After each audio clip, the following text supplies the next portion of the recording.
യേശുക്രിസ്തുവിൻ്റെ പരിശുദ്ധമായ നാമത്തിൽ എല്ലാ പ്രിയപ്പെട്ടവർക്കും മോർണിംഗ് ഡ്യൂവിൻ്റെ പ്രഭാത വചന ധ്യാനത്തിലേക്ക് സ്വാഗതം. കഴിഞ്ഞ ദിവസങ്ങളിൽ വളരെ അനുഗ്രഹിക്കപ്പെട്ട സന്ദേശം നമുക്ക് കേൾക്കുവാൻ തക്കവണ്ണം ദൈവം നമ്മെ സഹായിച്ചല്ലോ. ഇന്നും നമ്മൾ കഴിഞ്ഞ ദിവസം വായിച്ചതായ വാക്യത്തിൻ്റെ തുടർച്ചയായിട്ടുള്ള ചിന്തകളിലേക്കാണ് നമ്മൾ പ്രവേശിക്കുന്നത്. നമ്മൾ ഓരോരുത്തരും വാഗ്ദത്ത സന്തതികളാണ്, വാഗ്ദത്തം പ്രാപിച്ചവരാണ്. നമ്മൾ ആരും ഇനി അടിമത്തത്തിലല്ല എന്നുള്ള വളരെ പ്രധാനപ്പെട്ട സന്ദേശമാണ് നമുക്ക് കേൾക്കുവാൻ കഴിഞ്ഞത്. ഇന്ന് നമ്മൾ ചിന്തിക്കാൻ പോകുന്നത് ഗലാത്യ ലേഖനം 4-ാം അധ്യായം അതിൻ്റെ 29-ാമത്തെ വാക്യമാണ്. എന്നാൽ അന്ന് ജഡപ്രകാരം ജനിച്ചവൻ ആത്മപ്രകാരം ജനിച്ചവനെ ഉപദ്രവിച്ചതുപോലെ ഇന്നും കാണുന്നു. വാസ്തവത്തിൽ ഈ ഒരു വാക്യം വായിച്ചപ്പോൾ എനിക്ക് പെട്ടെന്നുള്ള ഒരു ചിന്ത ഉണ്ടായത്, പല ആളുകളും തങ്ങളുടെ ദൈവത്തോടൊപ്പമുള്ള ജീവിതത്തിൽ പ്രയാസപ്പെടുന്ന ഒരു കാര്യമെന്ന് പറയുന്നത്, നമ്മൾ ദൈവസന്നിധിയിലേക്ക് വന്നതിന് ശേഷം അല്ലെങ്കിൽ വിശ്വാസത്തിലേക്ക് വന്നതിന് ശേഷം മറ്റുള്ളവർ നമ്മെ വളരെയധികമായി ഉപദ്രവിക്കുന്നു. കാരണമില്ലാതെയോ അല്ലെങ്കിൽ അകാരണമായിട്ടോ നമ്മെ ഉപദ്രവിക്കുന്നു. നമുക്ക് പലപ്പോഴും അറിയില്ല എന്തുകൊണ്ടാണ് അവർ നമ്മെ ഉപദ്രവിക്കുന്നത് എന്നുള്ളത്. നോക്കൂ, ഇവിടെ നമുക്ക് കാണാൻ കഴിയുന്നുണ്ട്, ഹാഗാറിൽ നിന്നും അബ്രഹാമിന് ജനിച്ചതായ ഇശ്മയേൽ, അതെ, നമ്മൾ കഴിഞ്ഞ ദിവസം പറഞ്ഞതുപോലെ അവൻ ജഡപ്രകാരം ജനിച്ചവനാണ്. ജഡപ്രകാരം എന്ന് പറയുന്നത് മനുഷ്യന്റെ ആലോചനയാൽ ജനിച്ചതാണ്. എന്നാൽ ഇസഹാക്ക് ദൈവത്തിൻ്റെ ആലോചനയാലും ദൈവത്തിൻ്റെ വാഗ്ദത്തത്താലും ജനിച്ചതാണ്. അപ്പോൾ അങ്ങനെയാണെങ്കിൽ ഇവർ തമ്മിലുള്ളതായ കാര്യങ്ങൾ നമുക്ക് കാണാൻ കഴിയുന്നുണ്ട്. ഞാൻ നിങ്ങളോട് പറഞ്ഞല്ലോ, ഇസഹാക്കിന് മുലകൂടി മാറിയപ്പോൾ അബ്രഹാം വിരുന്ന് കഴിച്ചു. ആ വിരുന്നിൽ വെച്ച് 13 വയസ്സുള്ള ഇശ്മയേൽ കേവലം 2-3 വയസ്സ് മാത്രം പ്രായമുള്ള ഇസഹാക്കിനെ പരിഹസിച്ചു. എന്ന് പറഞ്ഞാൽ വാഗ്ദത്ത സന്തതിയെ പലപ്പോഴും ജഡീക സന്തതികൾ പരിഹസിക്കുന്നു എന്നുള്ള വളരെ പ്രധാനപ്പെട്ട കാര്യം. ഞാൻ ഈ ഒരു കാര്യത്തെക്കുറിച്ച് പഠിച്ചപ്പോൾ എനിക്ക് മനസ്സിലായ ഒരു കാര്യം, പിശാചിന് വളരെ നന്നായിട്ട് അറിയാം ദൈവമക്കളെ, അവരുടെ മേലുള്ള ആത്മാവിനെയും അതേപോലെ തന്നെ അവരെ ചുറ്റിയിരിക്കുന്നതായ തേജസ്സിനെയും കാണുവാൻ പിശാചിന് സാധിക്കും. ഇത് സംബന്ധിച്ച് എനിക്കൊരു അനുഭവം ഉണ്ടായിട്ടുണ്ട്. ഒരിക്കൽ ഭൂതബാധിതയായ ഒരു സ്ത്രീയെ എന്നെ നോക്കി വിളിച്ചു പറഞ്ഞു, തീ വരുന്നേ തീ വരുന്നേ എന്ന് പറഞ്ഞ് നിലവിളിച്ച് അവർ ഓടാൻ തുടങ്ങി.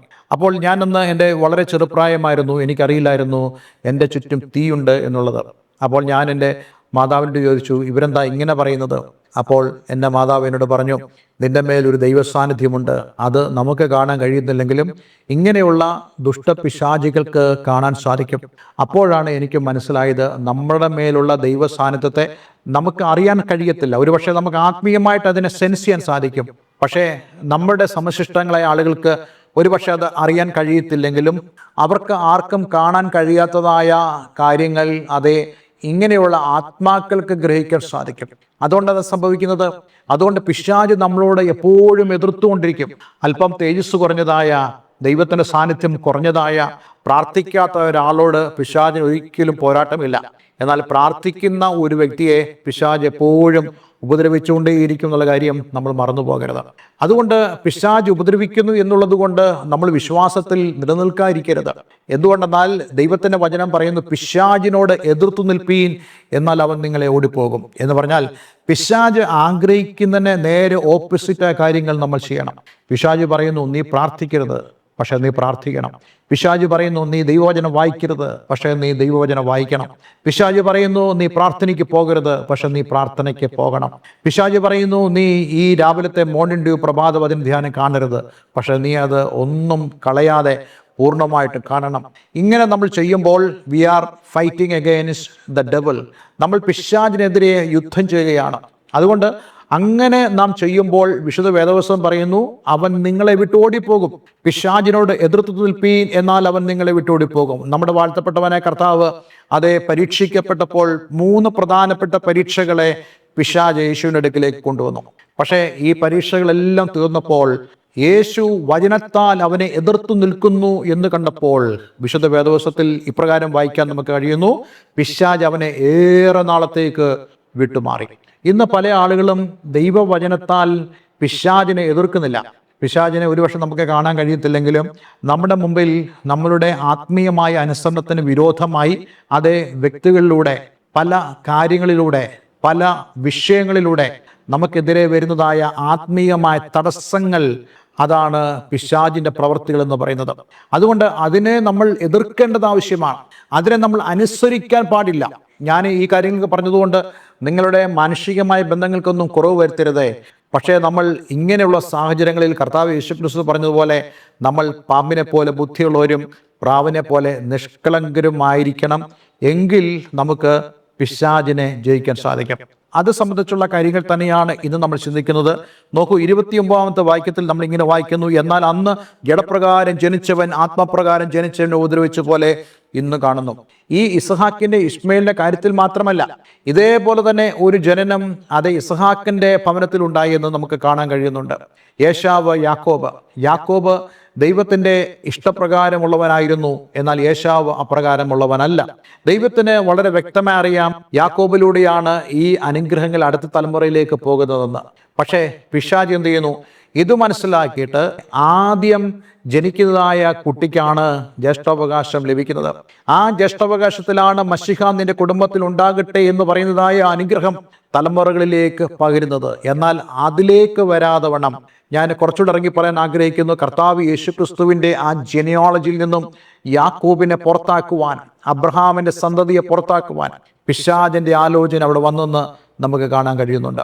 അങ്ങനെയാണെങ്കിൽ അവിടെ എന്താ സംഭവിച്ചത്? നമുക്കറിയാം, ഈ 2 ശിശുക്കൾ അമ്മയുടെ ഉദരത്തിൽ വെച്ച് തന്നെ തമ്മിൽ പോരാടുന്നവരായിരുന്നു.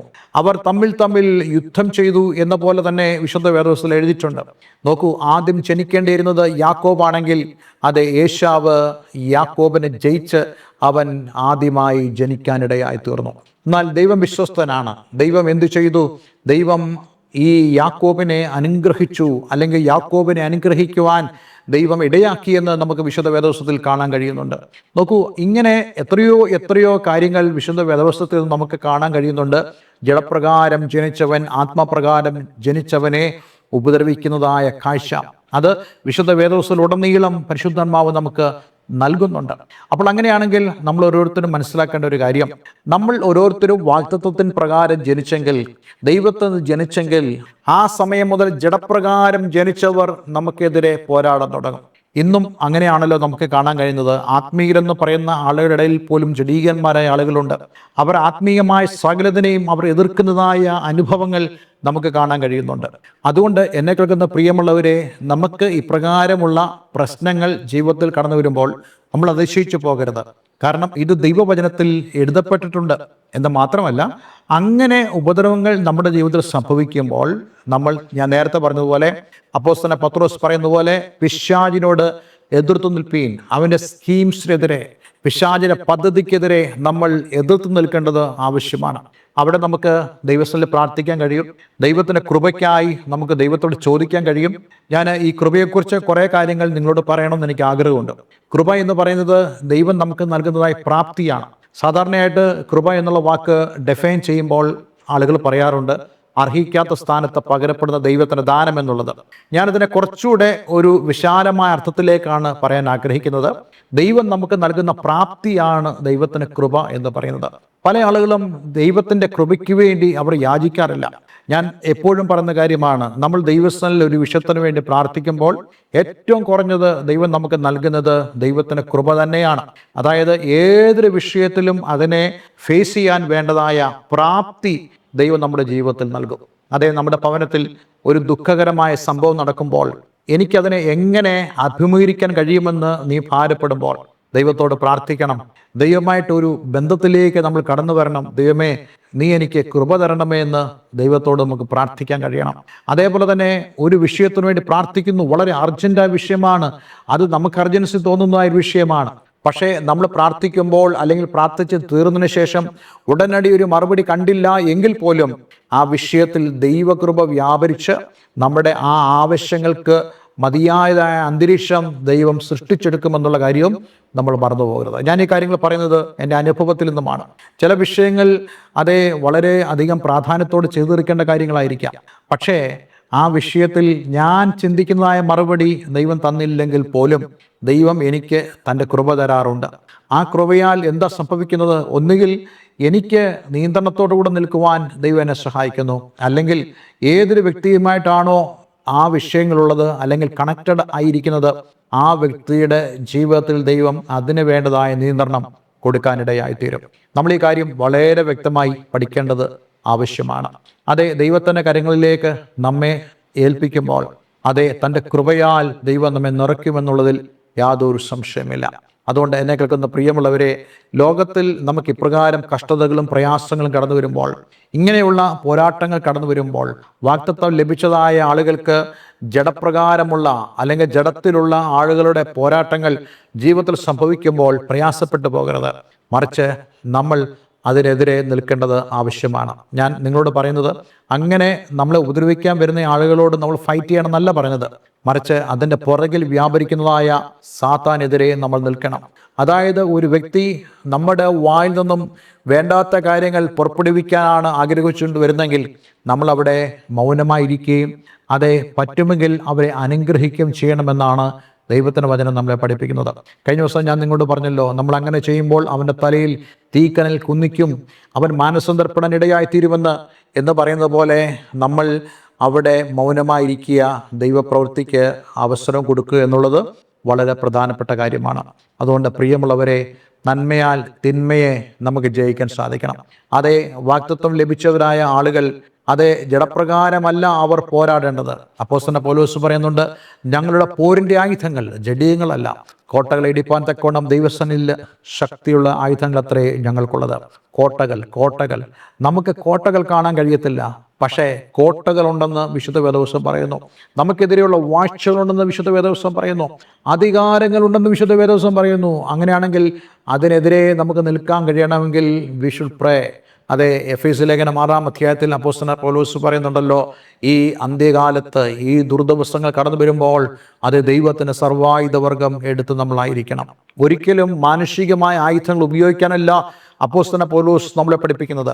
മറിച്ച് അവിടെ എല്ലാം തന്നെ നമ്മൾ ആത്മീയമായ ആയുധങ്ങൾ ഉപയോഗിക്കുമ്പോൾ അതേ ദൈവം നമുക്ക് വിജയം തരുവാനിടയായി തീരും.